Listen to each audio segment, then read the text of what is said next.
that the interpretation is not negotiable. They finish at 1.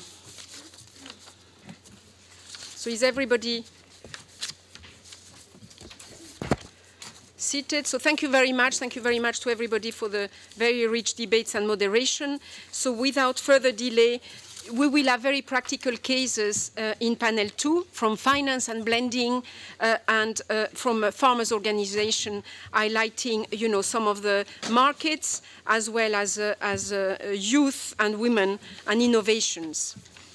Our moderator now is, you met this morning the president of the Pan-African Farmers Organization, the one that will moderate now, also a woman, also dynamic and young, is Ms. Fatma Ben Rejeb. She's the Chief Executive Officer of the Pan-African Farmers Organization.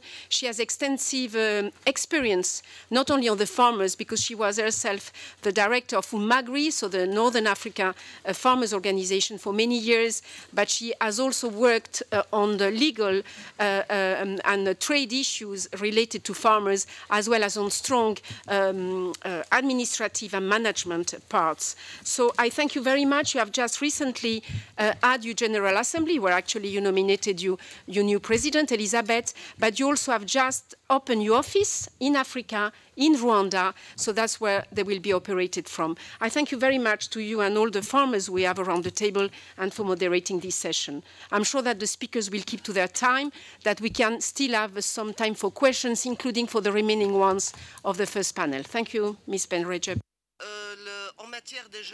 When it comes to advocacy, as I said, but also when it comes to decentralizing this briefing as well. These briefings have been organized, as Mr. Ojo just mentioned. It's good to have the regionalization of these briefings, and we've had 4 African briefings already.